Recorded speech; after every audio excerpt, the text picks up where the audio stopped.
Welcome back to the We See Monsters channel. I'm your host, Jenna, and I am so sorry I sound stuffy this week. I have a really bad sinus infection, but I'm going to try to power through this episode. I am going to begin a very special series that my TikTok followers have highly requested me to do over the years, but I never did this series because so many other people have already covered it. But I decided, what the heck, I'll give the people what they want. This is going to be a multi-part series called Search and Rescue Encounters that covers some horrifying stories that search and rescuers have experienced during their time at national parks.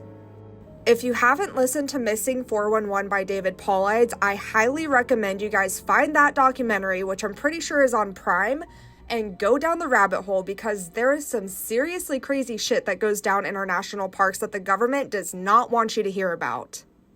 With that being said, welcome to part 1 of Search and Rescue Encounters. I have a pretty good track record for finding missing people. Most of the time, they just wander off the path or slip down a small cliff, and they can't find their way back. The majority of them have heard the old "stay where you are" thing, and they don't wander too far. But I've had 2 cases where that didn't happen. Both of them bother me a lot, and I use them as motivation to search even harder on the missing persons cases I get called on. The first was a little boy who was out berry picking with his parents. He and his sister were together, and both of them went missing around the same time. Their parents lost sight of them for a few seconds, and in that time, both the kids apparently wandered off. When their parents couldn't find them, they called us, and we came out to search the area. We found the daughter pretty quickly, and when we asked her where her brother was, she told us that he'd been taken away by the bear man. She said he gave her berries and told her to stay quiet, that he wanted to play with her brother for a while. The last she saw of her brother, he was riding on the shoulders of the bear man and seemed calm. Of course, our first thought was abduction, but we never found a trace of another human being in that area. The little girl was also insistent that he wasn't a normal man, but that he was tall and covered in hair like a bear, and that he had a weird face. We searched that area for weeks. It was one of the longest calls I have ever been on, but we never found a single trace of that kid. The other story was a young woman who was out hiking with her mom and grandpa. According to the mother, her daughter had climbed up a tree to get a better view of the forest, and she'd never come back down. They waited at the base of the tree for hours, calling her name, before they called for help. Again, we searched everywhere, and we never found a trace of her. I have no idea where she could have possibly gone, because neither her mother or grandpa saw her come down. A few times, I've been out on my own searching with a canine, and they've tried to lead me straight up cliffs. Not hills, not even rock faces. Straight, sheer cliffs, with no possible handholds. It's always baffling, and in those cases, we usually find the person on the other side of the cliff, or miles away from where the canine has led us. I'm sure there's an explanation, but it's sort of strange. On another occasion, I was teamed up with another search and rescue officer because we'd received reports of bears in the area. We were looking for a guy who hadn't come home from a climbing trip when he was supposed to, and we ended up having to do some serious climbing to get to where we figured he'd be. We found him, trapped in a small crevice with a broken leg. It was not pleasant. He'd been there for almost 2 days, and his leg was very obviously infected. We were able to get him into a chopper, and I heard from one of the EMTs that the guy was absolutely inconsolable. He kept talking about how he had been doing fine, and when he'd gotten to the top, a man had been there. He said the guy had no climbing equipment, and he was wearing a parka and ski pants. He walked up to the guy, and when the guy turned around, He said he had no face. It was just blank. He freaked out and ended up trying to get off the mountain too fast, which is why he'd fallen. He said he could hear the guy all night, climbing down the mountain and letting out these horrible, muffled screams. That story bothered the hell out of me, and I'm glad I wasn't there to hear it. One of the scariest things I've ever had happen to me involved the search for a young woman who'd gotten separated from her hiking group. We were out until late at night because the dogs had picked up her scent. When we found her, she was curled up under a large, rotted log. She was missing her shoes and pack, and she was clearly in shock. She didn't have any injuries, and we were able to get her to walk with us back to the base ops. Along the way, she kept looking behind us and asking us why that big man with black eyes was following us. We couldn't see anyone, so we just wrote it off as some weird symptom of shock. But the closer we got to base, the more agitated this woman got. She kept asking me to tell him to stop making faces at her. At one point, she stopped and turned around and started yelling into the forest, saying that she wanted him to leave her alone. She wasn't going to go with him, she said, and she wouldn't give us to him. We finally got her to keep moving, but we started hearing these weird noises coming from all around us. It was almost like coughing, but more rhythmic and deeper. It was almost insect-like. I don't really know how else to describe it. When we were within sight of base ops, the woman turns to me, and her eyes are about as wide as I can imagine a human could open them. She touches my shoulder and says, "He says to tell you to speed up. He doesn't like looking at that scar on your neck." I have a very small scar on the base of my neck, but it's mostly hidden under my collar, and I have no idea how this woman saw it. Right after she says it, I hear that weird coughing right in my ear, and I just about jumped out of my skin. I hustled her to ops, trying not to show how freaked out I was, but I have to say, I was really happy when we left the area that night. Now, this is probably one of my weirder stories. I don't know if this is true in every search and rescue unit, but in mine, it's sort of an unspoken, regular thing we run into. You can try asking about it with other search and rescue officers, but even if they know what you're talking about, they probably won't say anything about it. We've been told not to talk about it by our superiors, and at this point, we've all gotten so used to it that it doesn't even seem weird anymore.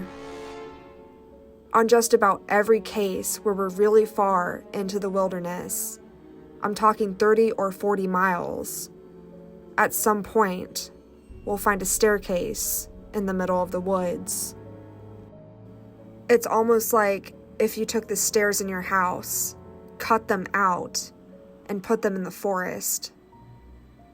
I asked about it the first time I saw some, and the other officer just told me not to worry about it and that it was normal. Everyone I asked said the same thing. I wanted to go check them out, but I was told, very sternly, that I should never go near any of them. I just sort of ignore them now when I run into them, because it happens so frequently. Now, as far as missing persons go, I'd say about half the calls I get are related to that. The others are rescue calls, people who fall down cliffs and hurt themselves, get injured by fire. You wouldn't believe how often this happens, mostly drunk kids. Get bitten or stung by animals or insects. We're a tight team, and we have veterans who are excellent at finding signs of lost people. That's what makes these cases where we never find any trace of them so frustrating. One in particular was upsetting for all of us because we did find a trace of them, but it just led to more questions than answers. An older man had been hiking alone on a well-established trail, but his wife called to say that he hadn't come home when he should have. Apparently, he had a history of seizures, and she was worried that he hadn't taken his medication and suffered one out on the trail. Before you ask, I have no idea why he thought it was okay to go out alone, or why she didn't go with him. I don't ask about that kind of thing because past a certain point, it really doesn't matter. Someone is missing, and it's my job to find them. We went out in a standard search formation, and it wasn't long before one of our vets found signs that the guy had gone off the trail. We grouped up and followed him, spreading out in a fan to make sure we were covering as much ground as possible. Suddenly, a call comes over the radio, telling us to all head back to the vet's location, and we come right away, because this usually means the missing person is injured, and we need a full team to help get them out safely. We meet back up, and the vet is just standing at the base of a tree, with his hands on the sides of his head. I ask my buddy what's going on, and he points up into the branches of this tree. I almost couldn't believe what I was seeing, but there's a walking stick dangling from a branch at least 30 feet off the ground. The little strap thing on the handle has been looped around the branch, and it's just hanging there. There's no way the guy could have tossed it up that far, and we don't see any other signs that he's still in the area. We call up into the tree, but it's obvious no one's in it. We're all just sort of left scratching our heads. We keep searching for the guy, but we never find him. We even bring our canines out, but they lose his scent long before the tree. Eventually, the search is called off because there are other calls that we have to attend to, and past a certain point, there's not much we can do. The guy's wife calls us every day for months, asking if we'd found her husband, and it was heartbreaking to hear her get more and more hopeless each time. I'm not sure why this call in particular was so upsetting, but I think it was just the sheer improbability of it. That and the questions that were raised. How the hell had this guy's cane ended up there? Did someone kill him and toss that up there as some weird trophy? We did our best to find him, but it was almost like a taunt. We still talk about that one from time to time. Missing kids are the most heartbreaking. Doesn't matter what circumstances they go missing under, it's never easy. And we always dread the ones we find deceased. It's not common, but it does happen. David Paulides talks a lot about kids search and rescue teams finding places that they shouldn't be or couldn't be. I can honestly say I've heard about this kind of thing happening more than I've seen it, but I'll share one of the ones that I think about a lot that I witnessed personally. A mother and her 3 kids were out for a picnic in an area of the park that has a small lake. One is 6, one is 5, and the other is about 3. She's watching them all really closely, and according to her, she never lets them out of her sight at any time. She never saw anyone else in the area either, which is important. She packs their stuff up, and they start to head back to the parking area. Now, this lake is only about 2 miles into the woods, and it's on a very clearly established trail. It's almost impossible to get lost getting from the parking area to it, unless you're deliberately going off the path. Her kids are walking in front of her when she hears what sounds like someone coming up the path behind her. She turns around, and in the 4 or so seconds she's not looking, her 5-year-old son vanishes. She figures he's stepped off the trail to pee or something, and she asks her other 2 where he went. They both tell her that a big man with a scary face came out of the woods next to them, took the kid's hand, and led him into the trees. The 2 remaining kids don't seem upset. In fact, she says later that it seems like they've been drugged. They're sort of spacey and fuzzy. So of course, she freaks out, starts looking frantically in the area for her kid. She's screaming his name, and she says at one point she thinks she heard him answer her. Now obviously she can't go blindly running into the woods. She's got the other 2 kids. So she calls the police and they send us out immediately.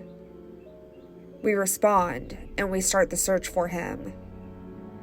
Over the course of this search, which spans miles, we never find a single trace of that kid.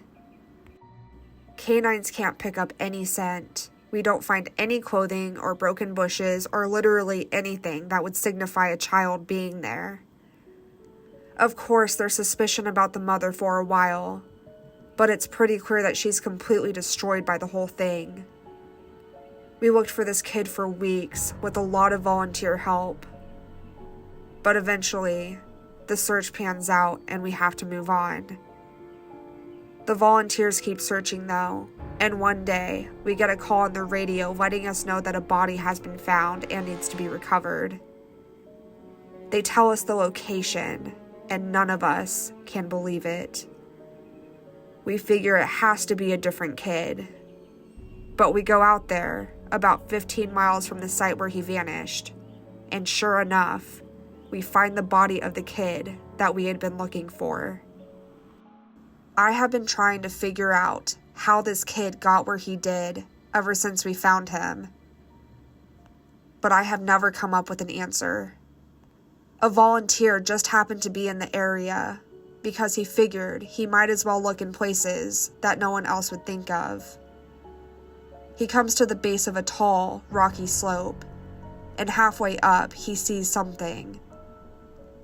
He looks through his binoculars, and sure enough, it's the body of a little boy, stuffed in a little opening in the rock.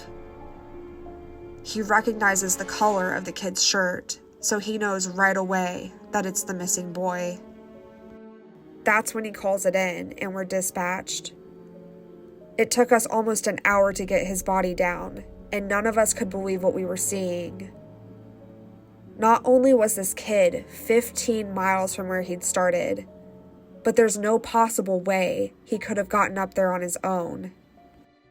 The slope is treacherous, and it's hard even for us with our climbing gear. A 5-year-old boy has no way of getting up there. Of that I'm certain. Not only that, but the kid doesn't have a scratch on him. His shoes are gone, but his feet aren't damaged or dirty. So it wasn't as if an animal dragged him up there. And from what we can tell, he hasn't been dead for that long. He'd been out there over a month by that point, and it looked like he'd only been dead for, at most, a day or 2. The whole thing was unbelievably strange, and was one of the most disconcerting calls I have ever been on. We found out later that the coroner determined the kid had died from exposure. He'd frozen to death, probably late at night, 2 days before we found him. There were no suspects and no answers. To date, it's one of the weirdest things I have ever seen. Be sure to click the links below to check out my TikTok and the We See Monsters podcast, and hit the subscribe button for more spooky content.